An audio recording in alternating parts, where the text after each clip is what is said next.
Assalamualaikum warahmatullahi wabarakatuh. Perkenalkan, nama saya Indah Anggreni dengan NIM 72012200005 dari kelas Akuntansi A Universitas Negeri Medan.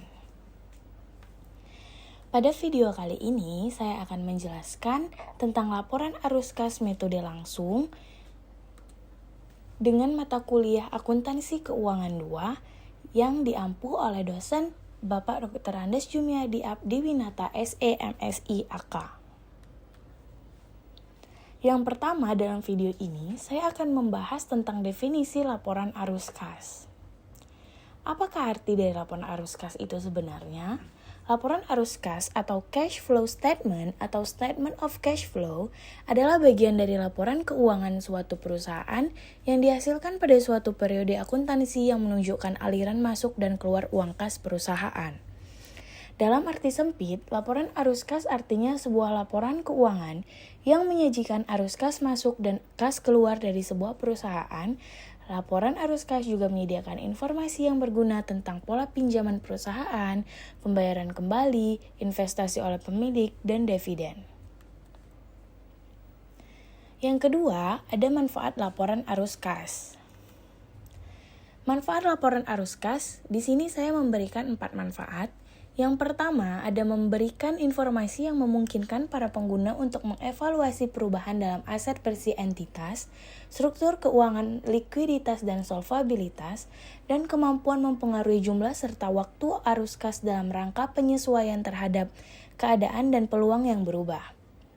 Manfaat kedua, menilai kemampuan entitas dalam menghasilkan kas dan setara kas dan memungkinkan para pengguna mengembangkan model untuk menilai dan membandingkan nilai sekarang dari arus kas masa depan atau future cash flow dari berbagai entitas. Manfaat yang ketiga, ada informasi arus kas berguna sebagai indikator jumlah arus kas pada masa yang akan datang, serta berguna untuk menilai kecermatan atas taksiran arus kas yang telah dibuatnya sebelumnya. Selanjutnya, manfaat keempat, laporan arus kas juga menjadi alat pertanggungjawaban arus kas masuk dan arus kas keluar selama periode pelaporan. Yang ketiga, ada kegunaan laporan arus kas. Di sini, kegunaan laporan arus kas memberikan informasi untuk menilai yang pertama kemampuan entitas dalam menghasilkan arus kas di masa depan, yang kedua kemampuan entitas dalam membayar dividen dan kewajiban, dan yang ketiga penyebab timbulnya perbedaan antara laba bersih dan arus kas bersih dari aktivitas operasi. Yang keempat ada klasifikasi arus kas. Di sini, klasifikasi dalam arus kas ada 3. Yang pertama, ada aktivitas operasi atau operating activity, melibatkan pengaruh kas dari transaksi yang dilibatkan dalam penentuan laba bersih seperti penjualan barang dan jasa, penerimaan royalti, fee, komisi, dan pendapatan lain, seperti pembayaran kepada supplier dan karyawan.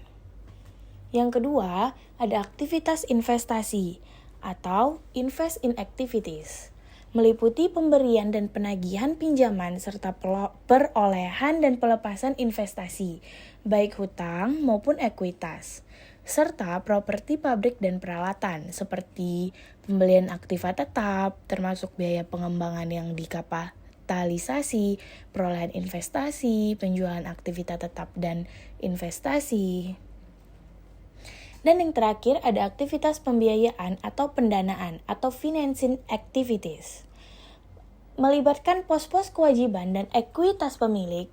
Aktivitas ini meliputi yang pertama perolehan sumber daya dari pemilik dan komposisinya kepada mereka dengan pengembalian atas dan dari investasinya.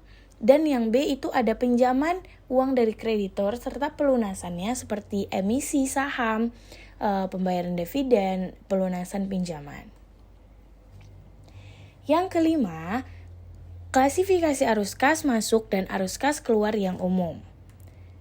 Nah, di sini klasifikasinya ada di bidang operasi, ada arus kas masuk, terus terdiri dari penjualan barang dan jasa, dari pengembalian atas pinjaman atau bunga, dan sekuritas, ekuitas atau dividen. Kalau bagian operasi di bagian arus kas keluar itu ada terdapat dari kepada pemasok persediaan, kepada karyawan untuk jasa yang diberikan, kepada pemerintah untuk membayar pajak, kepada kreditur untuk membayar bunga, kepada pihak lain yang membayar beban. Dari operasi tadi itu disebut dengan pos-pos laporan laba rugi. Masuk ke bagian investasi. Arus kas masuknya itu dapat diperoleh dari penjualan properti pabrik dan peralatan, dari penjualan sekuritas hutang dan ekuitas entitas lain, dari penagihan pokok pinjaman yang diberikan kepada entitas lain. Selanjutnya arus kas keluar itu didapatkan untuk membeli properti, pabrik, dan peralatan, untuk membeli sekuritas hutang dan ekuitas entitas lain, dan memberikan pinjaman yang diberikan kepada entitas. Di bagian investasi ini umumnya terdapat pada pos-pos aktiva di jangka panjang. Selanjutnya masuk ke pembiayaan. Dari arus kas masuk itu didapatkan dari penjualan sekuritas ekuitas, dari penerbitan hutang atau obligasi dan wesel. Dari arus kas keluar itu diberikan kepada pemegang saham sebagai dividen untuk melunasi hutang jangka panjang dan memperoleh kembali modal saham. Ini biasa terdapat di pos-pos kewajiban jangka panjang dan ekuitas. Yang keenam, langkah-langkah menyiapkan laporan arus kas. Di sini ada 3 langkah. Yang pertama menentukan perubahan kas, yang kedua menentukan arus kas bersih dari kegiatan operasi, dan yang ketiga menentukan arus kas bersih dari kegiatan investasi dan pembiayaan. Selanjutnya ada penyajian laporan arus kas. Dalam penyajian laporan arus kas ini ada 2 metode, yaitu metode langsung dan metode tidak langsung.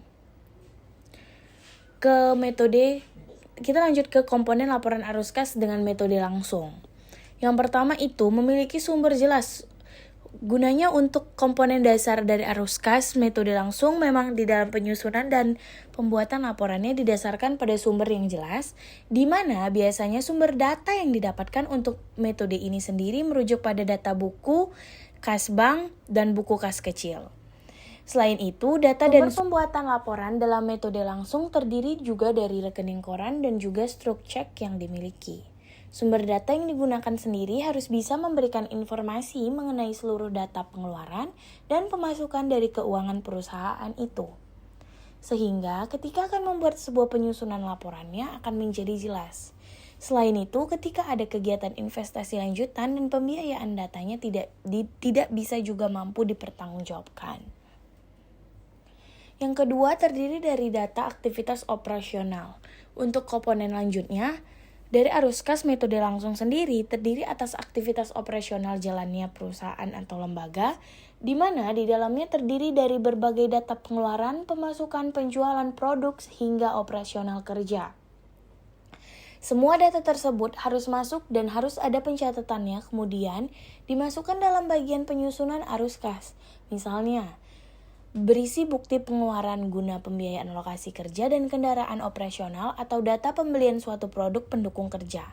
Aktivitas operasional ini sendiri memang meliputi berbagai perubahan nilai aset dan keuangan akibat suatu kegiatan. Data operasional ini sendiri menjadi salah satu komponen data yang penting sekali untuk dihadirkan dalam pembuatan metode kas langsung. Yang ketiga, memasukkan data aktivitas investasi. Selain memasukkan aktivitas operasional, maka komponen penting yang harus ada dalam metode langsung adalah aktivitas investasi. Di mana dalam data aktivitas ini sendiri berisi mengenai pengeluaran dana atau pemasukan dana atas pembelian aset jangka panjang. Singkatnya, data komponen ini sendiri didapatkan dari penjualan aset untuk dimasukkan dalam kas sebagai simpanan jangka panjang. Kemudian, data aktivitas ini juga terdiri dari pengalihan ke aset lain yang berkaitan dengan perusahaan untuk periode pengembangan jangka panjang. Yang keempat, memasukkan data aktivitas pendanaan. Kemudian komponen lainnya yang harus ada dalam arus kas langsung adalah adanya data aktivitas pendanaan yang jelas dalam perusahaan, umumnya komponen ini sendiri terdiri dari transaksi tunai yang mempengaruhi liabilitas jangka panjang dan juga ekuitas. Dengan kata lain, komponen ini sendiri terdiri dari berbagai jenis pendanaan seperti pembelian saham, pengambilan pinjaman, kemudian berisi juga data aktivitas pembayaran dividen hingga data utang piutang dengan jangka panjang. Di mana pada bagian ini sendiri perusahaan akan berkontribusi pada pendanaan jangka panjang. Meski bersifat jangka panjang, namun dalam penyusutan kas dengan jenis ini, memang aktivitas pendanaan ini harus masuk di dalamnya. Yang kelima, menyusun arus kas hasil data seluruh perusahaan. Ketika akan membuat sebuah laporan arus kas metode langsung, maka di dalamnya harus jelas berisi seluruh hasil data kas perusahaan. Seperti aktivitas operasional, investasi, pendanaan dengan sumber jelas yang bisa dipertanggungjawabkan.